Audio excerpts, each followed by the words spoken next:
gentlemen, thanks so much for tuning into this episode of the Coda Country Chats podcast. We're in episode 3 of season 5, just kicked it off a couple weeks ago.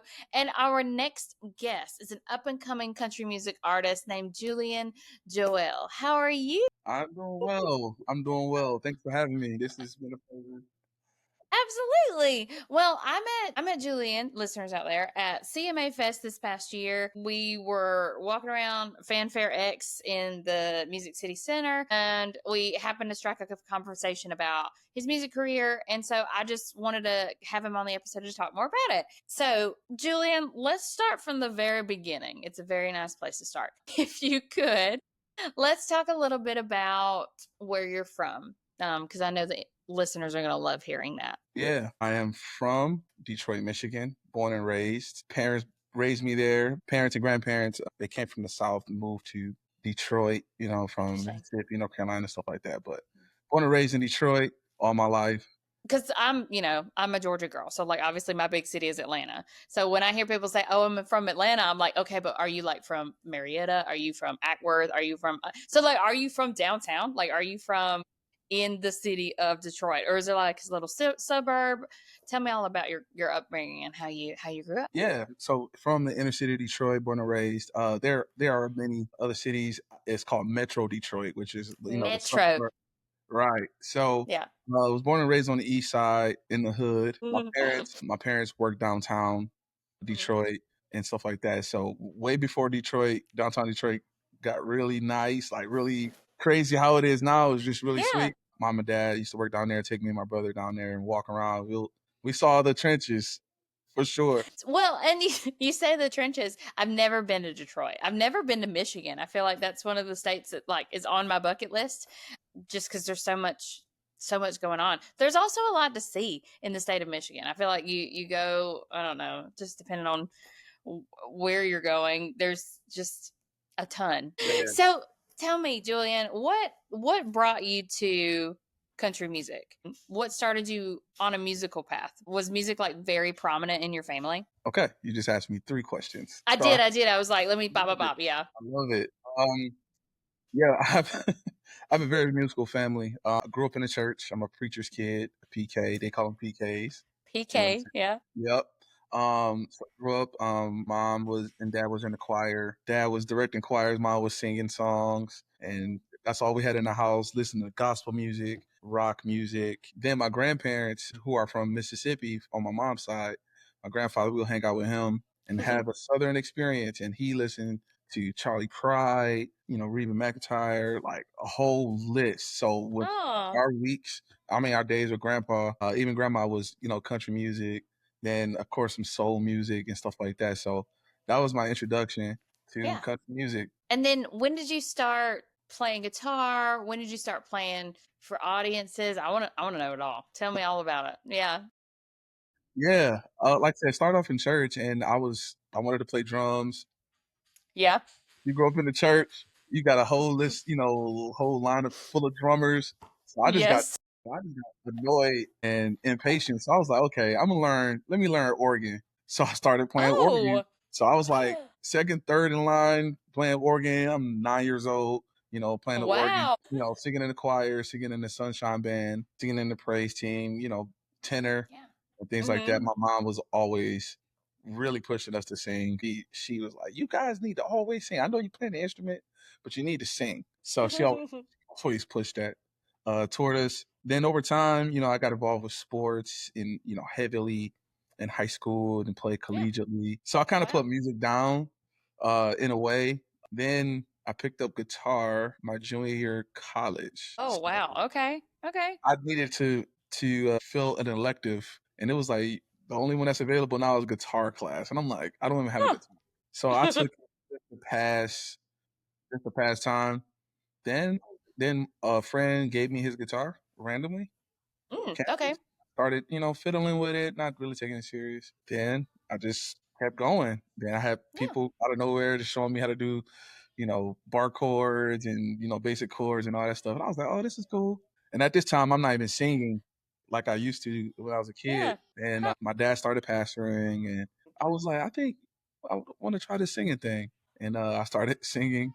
for the praise team at the church. It was terrible. I haven't No.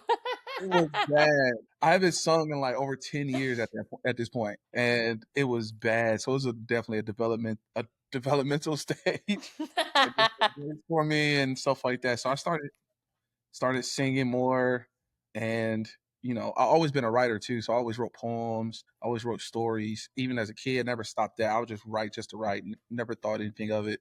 Then I just came up with some old journals and old diary. I won't say diary. Oh Jesus, Yeah, yeah, it could be, yeah. old journals and stuff like that. Then it started kind of coming together. Like I was like, oh, okay, let me write this, and this melody is in my head. Let me just sing this part.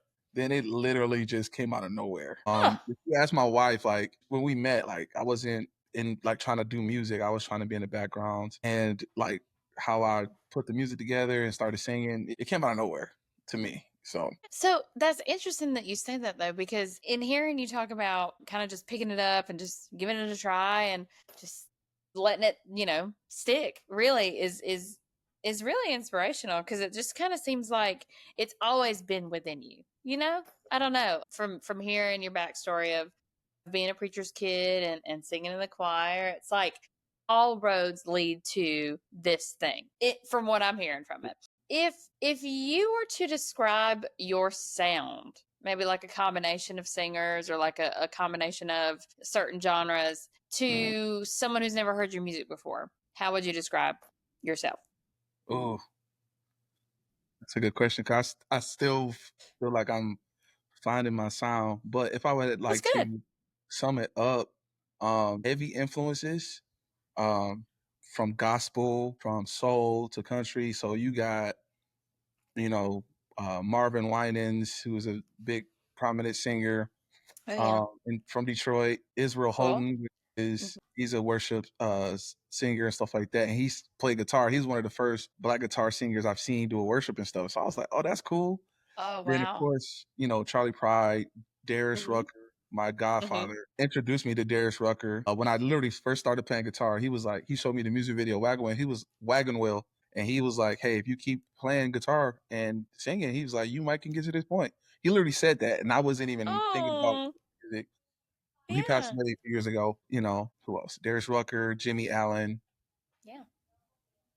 yeah, like Reese Palmer. Love her. Yeah. Yeah.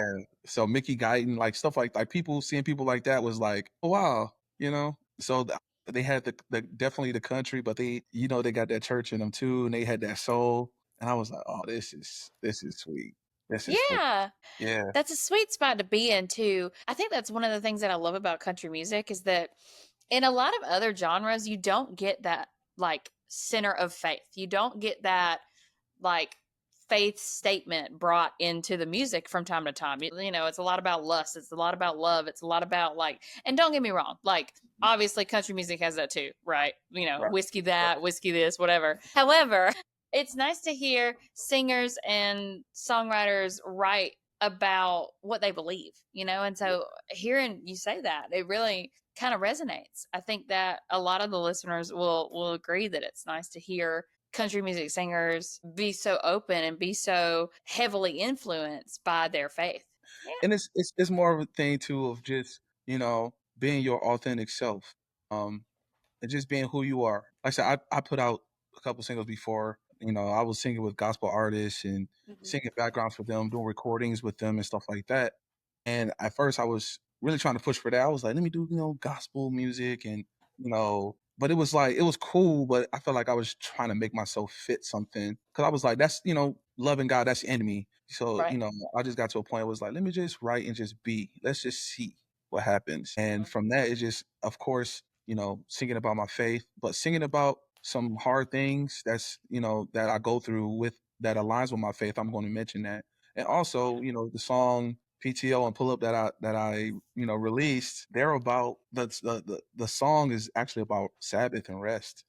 If Hmm. you and Yeah. because I wasn't, it was a testimony for myself because I wasn't doing that. So I wanted to, to put out music that was authentically me. People accepted that, cool. If they didn't, whatever.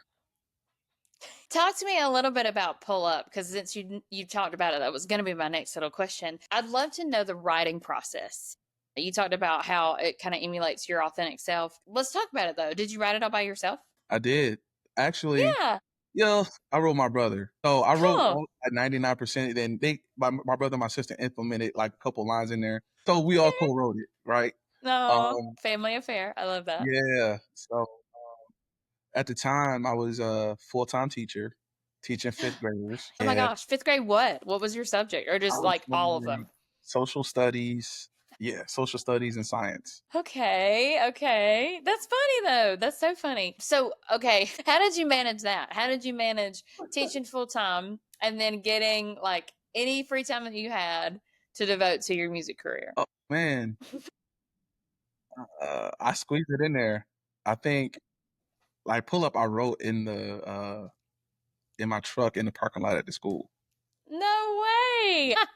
I So love hearing that though. I wrote a few songs like that Really? because I was exhausted. I was putting so much work in, and at the time too, I had basically two jobs. So I was doing that full time, and I was a worship director at a church too. Wow. Oh my gosh. And married too. So it was just a lot. I was exhausted. Passed out on my living room floor at some point. Oh my Um, gosh. so this song is literally I'm like talking to myself. Hmm. You know, I've been working all day, putting time in, Hmm. making sure my fam good, social out of climate, like all that stuff we think that's really important. And I wrote it just came out of me, and I was like, I need to pull up this truck and just chill. Just what do I like to do? I like to grill. I like to eat Hmm. real food. I like to chill with my family. I like to just be, and I just kind of like let it just spill out. You know, Hmm. I didn't anticipate the song to kind of have like a hip hop flow. It was just like Yeah. one of those things that just happened. Yeah, it's a vibe. It's definitely a Yeah. vibe. And it does fit it though. I mean, it's one of those like easy, I wouldn't call it like, no, I will. I'll say it's like an easy listening song where you just really kind of can chill with it and just vibe with it and I don't know, catch that flow that you have, you know what I'm saying? Absolutely. Um, and it's interesting to me too. I love hearing the fact that you like were so exhausted because you had all these things going on, but you still found time to like dive in and make time for yourself and prioritize like I'm going to let this just come out and see what happens. And then you turn it into this really great song, you know? Yeah. It's a blessing because it's like I didn't know what to expect from it. It was cool. The process was cool. It was hard, but it was fun. And I was like, I think I really want to do this. Like then after I kind of like made that decision, I said it out loud. Opportunities literally started like arising. Going, Yeah, showing up. crazy, crazy. That's great though. So let me ask you this. Whenever you finished writing the song, and maybe this is like not a fluid thing, or maybe there's not like a set time when it was over or when it was done, how long did it take you from writing the song to getting it into the studio to record it? Ooh, probably like a few weeks. Okay. All right. Yeah. I'm trying to get better with that because Ah. as a creative, you always think you can create better and do something better to the song, so you never are really satisfied with the song. I You feel know, you. Okay. it's just keeping it as is. I mean, there are gonna be elements where you like, okay, I need to add that. But Yeah. I feel like sometimes if you sit on certain things too long, then you're gonna psych yourself out. And that's just how I am. I'm like, yo, yeah. Okay. So, like, I'm going to dive into this a little bit. So, when you say Right. psych yourself out, do you mean in a way that like scares you a little bit? Like, are you worried that like the creative flow is just not going to go, or like, what do you think? Yeah, no, it could definitely be that, or it could be analysis paralysis. Okay. Yeah, you can Ooh, I be like that. that. you know, Especially as creatives, we got so many ideas coming our way in our mind. Hmm.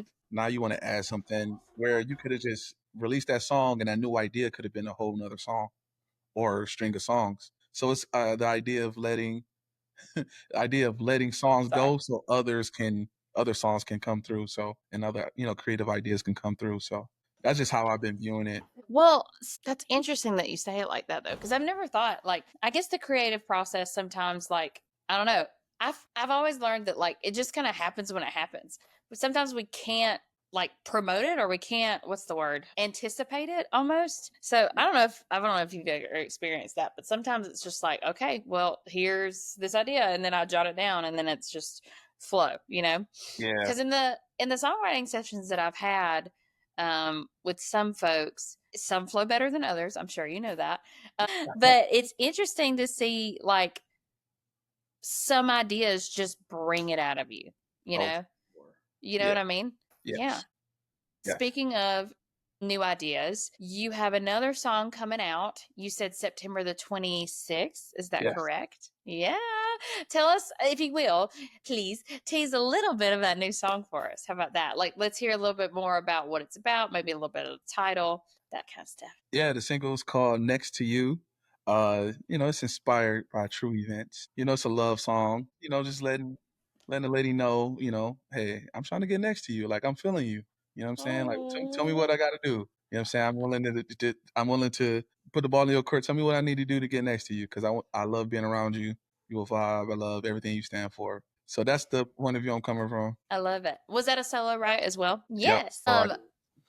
And I'm assuming it's inspired by your wife. It's kind of like how we dated and stuff and how we met and, just me, being a little, I say aggressive, but just like, going for what I wanted. I was like, I'm feeling you. Like, I like you. You were letting her know, right? It's a good thing. It's such a good thing to be like, this is about you, girl. Like, I want your time. Absolutely. Not creepy at all. It is definitely not. Events. Definitely not creepy. Well, and knowing that kind of puts its own little spin on it because I love when artists take something very personal to them and they're able to relate it or make it relatable for other listeners or, somebody who also is feeling that same thing and like maybe they don't know how to say it or how to put it into words or how to approach it, Yeah. Okay, here's a funny question. Knowing that your new song is about love and about like letting your lady know that you want her, that you love her, that you want to be with her. What's some advice that you would give anybody who's looking to date somebody? Advice for them just going up there and having the guts to approach somebody to say, "Hey, this is what I want." What's your advice on that? You asking a question in the midst of people having social anxiety and it's a different world now. We've been married going on 12 years, but it's a different time. I mean, honestly, it's just, be calm, collected, be yourself. I think really try to be friends first. So kind of like, use a friend approach. Like, hey, because that person might not be a relationship person. They might be a solid friend at the time that leads you to the next thing. So I really, push the people to like be friends first. Your person might be right there in your circle. You don't even know. Yeah. Okay. All right. Another funny question because you said you've been married for 12 years. I've been married for 11 years. Hey. For our married listeners out there, what's like a piece of marriage's advice from you and how your relationship has lasted and been as great as it has for so long? First, it hasn't been all great at all. No, it's just being honest. Marriage is work. I know. It's hard. It's hard work sometimes. Ebbs Yeah. and flows, and we change over time, and Yeah. all that type of stuff. But it just continue to grow together. Continue to just grow together. Want to grow together. Being extremely intentional as much as possible, and be honest and transparent with each other. Like, those deep things that you're holding on to that you think may hurt or may make somebody make her uncomfortable or make him uncomfortable. Have those conversations because you guys are here as a team. You know what I'm saying? It's us against the world, not us against each other. So, and that's your person. Who else you gonna share with? Us against the world, not us against each other. I feel like that's a song. I feel like that little statement right there is a song within itself. I better get that credit if you write it down. I'm just saying. Just kidding. No, you said it. I was just reading it, so I can't get the credit for that. Julian, this has been such a fun chat. Thank you so much for hopping on the episode today. Let me ask you something real fast before you hop off. Do you have anything else that you'd like to promote or anybody that you'd like to give a shout out to before we end our chat today? Oh man, yeah. I have a show here in Michigan called Arts Beats and Eats on Friday, August 29th. That's a big deal. Last year I was just an outsider looking in Arts Beats and Eats, and I'm like, this would be cool to do. And I got the call this year. So shout out to them. Shout out to Country and Color Radio for a single, Bree Carter, Eric, and Top Notch. shout out to them. Shout out to my parents. Shout out to my wife, my family for holding it down. My entire family, like my siblings, play for me doing my shows. So it's That's so cool. I love it. So shout out to them, and my friends, everybody that's been extremely supportive in me moving in this way, being a Black man from Detroit doing country music. So it's been cool with the support. So shout out to you guys. Well, thank you so much. And listen, you're making moves. You're making big waves. I'm so excited that we could finally have this chat, and so I can learn more about you, and so I can share your awesome success with our listeners. And listeners out there, if you haven't checked out Julian Joel, make sure that you do follow him on all streaming platforms, social media platforms. Check him out. Can you shout out your Instagram handle for us so we can find you there? Yes, it's at the Julian Joel. Love Julian Joel. I tried to do it. There we go. Somebody took it, but. All right, find him there, y'all. Go follow him. Go stream his music that he has out, and check out his next single that he's releasing called Next to You. Next to You on September 20th. And y'all heard about it here with me, Leigh, and Coda Country. Y'all be good. Thank you, Julian. Yep, thank you.